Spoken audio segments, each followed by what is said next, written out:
Si je te dis « tout est possible », comment tu réagis intérieurement?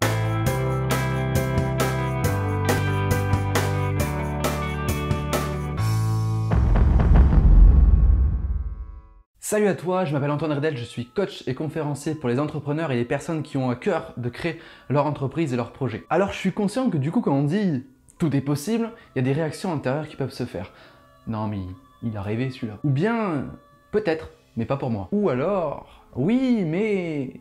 Et puis là il y a un tas d'excuses qui rentrent en jeu. Et j'aimerais vraiment qu'on aborde ce sujet aujourd'hui. Alors avant toute chose, j'aimerais quand même éclaircir quelque chose. Moi aussi il y a eu un moment dans ma vie où je me disais que non, tout n'était pas possible. Tout n'était pas accessible pour moi et que j'étais destiné à vivre une certaine vie médiocre, une certaine vie dans la jalousie, dans la haine, etc.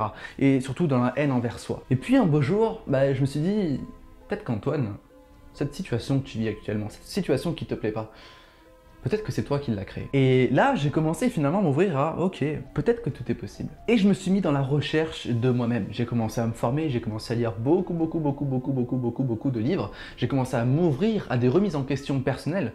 Parce que quand on dit « non mais tout est possible, t'es fou ou quoi ?»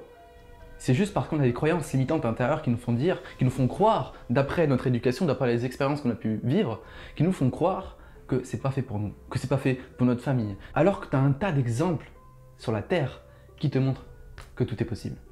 T'as des personnes qui vendent des gamins des journaux dans la rue à 50 cents et qui sont devenus multimillionnaires. T'as des gens qui sont nés sans bras, sans jambes, qui sont bien plus épanouis que des gens qui ont tellement plus. Tu prends ce livre par exemple, quand tu le lis, tu te prends une claque monumentale.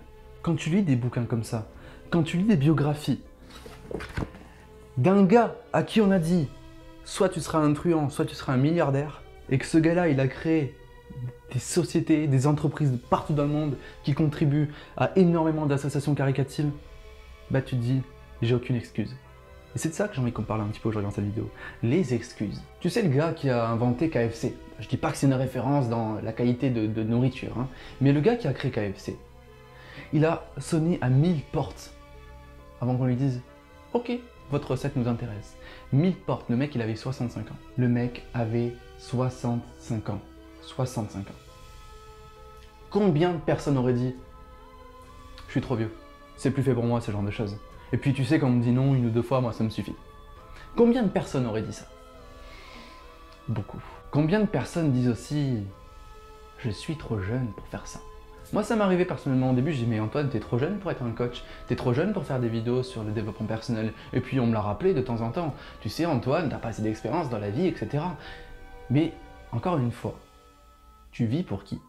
Tu vis pour toi ou pour ces gens qui te critiquent? Telle est la question et c'est à toi de choisir ce que tu préfères, vivre pour toi ou pour les autres. Sachant que quand tu commences à vivre pour toi, indirectement tu aides les autres. Pourquoi? Parce que tu inspires, tu montres que c'est possible. Alors après il y a tout un tas d'autres excuses. J'ai pas l'argent. Connerie. J'ai tout plaqué, j'avais 130 000 € de dette. Après, tu sais, t'as l'excuse, non mais je peux pas, j'ai des enfants. Alors j'ai pas d'enfants, je dis que je suis pas le mieux placé pour dire quelque chose comme ça. Mais est-ce que tu penses que c'est bon pour tes enfants de leur mettre la faute? De dire, c'est à cause d'eux que je peux pas entreprendre, c'est à cause d'eux que je peux pas changer de vie? Non, c'est horrible de dire ça. Parce que tu te dis juste, c'est pas ma faute, c'est les enfants. Là, on se met en position de victime. Parce que la position de victime est beaucoup plus simple à accepter personnellement qu'une position de « ouais, je suis responsable de ma vie quand même ». Par contre, inconsciemment, se dire des choses comme ça, de jouer la victime, ça détruit petit à petit l'estime de soi, la confiance en soi. Et affirmer qu'on est propre, responsable de sa vie, wow, ça libère des choses. On se rend compte du potentiel qu'on peut avoir à changer sa vie. Donc, si on revient pour les enfants, ok, te dis pas que c'est à cause d'eux, fais-le pour eux, change de vie pour eux, inspire tes enfants. Crée une relation unique de partage avec eux, en leur montrant ce que tu peux faire, en leur montrant ce que eux pourront faire également plus tard. Parce que si tu montres à tes enfants finalement que la vie c'est comme ça, il faut la subir, t'as un métier qui te plaît pas, oui mais ça rapporte de la nourriture alors il faut continuer. Tu crois qu'ils vont voir quoi? Ils vont se dire oh, je vais devoir vivre comme ça. Alors que si on prend en considération le tout est possible, on ouvre notre champ d'action, notre champ de perception à tout un tas de choses. Et on se rend compte que finalement, on se raconte tout le temps des excuses. Et ces excuses-là, elles nous bouffent du temps. Et le temps, c'est quoi? C'est la vie. Le temps, c'est la seule chose qui ne se rattrape pas. Donc si tous les matins, tu conditionnes ton cerveau en te disant « Je vais passer une journée extraordinaire, ce soir, je vais tout faire pour me coucher fier de moi. » Et tout est possible. Le cerveau, il va dire « Ok, tu m'as dit ça dès le matin, je vais te montrer toutes les choses qui sont possibles. » Ok, t'as un doute là-dessus, travaille dessus, c'est pas grave, ça va évoluer après. Tu doutes de tes capacités, tu doutes de tes chances d'y arriver, c'est pas grave. Si tu fais des échecs, est-ce que c'est grave? Non, au contraire, tu grandis. Un échec, c'est génial. Pourquoi? Un échec, c'est le guide pour te faire grandir de jour en jour. C'est le guide qui va te permettre de dire ok, c'était la mauvaise manière, peut-être qu'il faut que je fasse autrement, peut-être qu'il faut que je m'adresse à d'autres personnes, peut-être qu'il faudrait que même moi je change encore plus avant de commencer. En gros, ce que je veux te dire, c'est que dans notre tête, on a une petite voix qui tourne, une petite voix qui te dit t'es pas capable, tu peux pas y arriver, c'est pas fait pour toi. Il y a des gens qui le feraient tellement mieux que toi. Et puis je vais te dire un secret. T'as déjà essayé, t'as jamais réussi, alors arrête, il vaut mieux que t'arrêtes parce que tu vas te ridiculiser devant les autres et tu vas leur montrer que t'es pas capable et que tu fais que faire des échecs. Alors arrête maintenant, il vaut mieux que tu sois normal. Et cette petite voix là qu'on entend, eh bien souvent on se dit bah t'as la raison, je vais l'écouter. Cette voix là, faut bien prendre conscience que c'est une voix qui a été programmée par l'interprétation des expériences et de toutes les choses qu'on a pu nous dire. J'ai tenté une fois de créer une entreprise, je me suis loupé. Ok, qu'est-ce que je fais? Est-ce que j'en fais une finalité ou est-ce que j'en fais une étape pour grandir? Un jour, il y a un instituteur qui m'a dit que j'étais incapable. Qu'est-ce que je fais? Je m'en sers toute ma vie en me disant, en faisant la victime, en me disant oui, mais parce qu'on m'a dit que j'étais incapable, je peux pas y arriver, etc. Ou est-ce que je me dis oh, stop cette voix-là. Je vais te surpasser. Je vais te passer au-dessus. Et je vais te montrer, et je vais montrer à tous les gens que j'aime que je suis capable de changer. Et eux, peut-être qu'eux, après, vont se dire purée, il l'a fait, elle l'a fait. Peut-être que je peux le faire moi aussi. Alors du coup, ce que je vais te montrer à travers cette vidéo, c'est que tout est possible quand on se donne les moyens de tout faire chaque jour pour avancer vers ses objectifs et vers ses rêves. Par contre, ça demande de l'action, par contre, ça demande du temps, ça demande de la persévérance, de la passion et du cœur, de l'écoute de soi. Mais l'écoute de soi, la loi d'attraction, etc., ça marche pas si t'as pas d'action. Il faut mêler toutes ces choses-là et surtout persévérer dans le temps. Parce que oui, tu auras des échecs, oui, tu auras des moments totalement difficiles, oui, tu auras des moments où tu vas te sentir épuisé, tu auras des moments où tu auras l'impression que personne ne te suit. Mais qu'est-ce que tu veux faire? Tu vis pour toi ou tu vis pour les autres?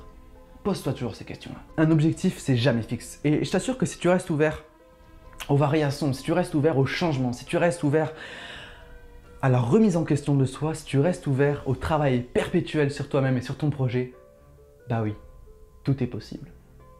Tout est possible si on s'en donne les moyens. Tout le restant, c'est des excuses, c'est des peurs, c'est des doutes qui n'ont surtout pas à diriger ta vie. Parce que le jour où tu vas quitter cette terre, je te souhaite du fond du cœur de n'avoir aucun regret.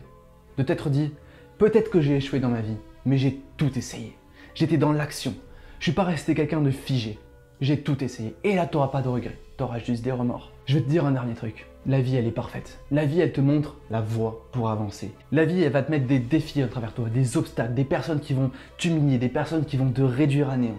Mais la vie est parfaite. Si elle fait ça, c'est pour t'apprendre à grandir. Il faut arrêter de jouer la victime et de se dire « Oui, mais j'ai tout... » Non, purée, c'est des opportunités pour être plus grand, pour être encore plus confiant, pour monter encore plus d'entreprises, pour créer vraiment sa vie pleine de sens. Parce que si tout était facile, ce serait même pas drôle finalement. Et ça a été prouvé. Les gens qui ont gagné au loto, qui ont pas fait faillite forcément, ils se sont rendus compte après que finalement, ils avaient besoin de donner du sens à leur vie, malgré tout l'argent qu'ils avaient. Prends la ferme décision de changer ta vie. Prends-la. Et quand tu auras pris la ferme décision de changer ta vie, tiens-toi-y. C'est une promesse que tu dois te faire envers toi-même, envers tous les gens que tu aimes, et tous les gens que tu as envie d'impacter à travers ce changement. Et je t'assure que si tu te concentres sur ce qui fait sens en toi, tu traverseras tout sans hésiter. Et si tu veux apprendre à trouver vraiment ce qui fait sens en toi, bah j'ai un programme spécialement fait pour ça. Un programme où tu te concentres vraiment sur ce qui fait sens en toi et bâtir une stratégie de réussite et foncer droit vers tes objectifs. Donc le lien est dans la description, tu peux aller le voir et je t'invite vraiment à partager un maximum cette vidéo parce que je pense qu'elle peut aider un maximum de monde et toi aussi crée autour de toi l'impact en partageant cette vidéo. Je te remercie du fond du cœur pour ton attention et je te dis à très bientôt. N'oublie surtout pas que tu es une personne extraordinaire. Ciao!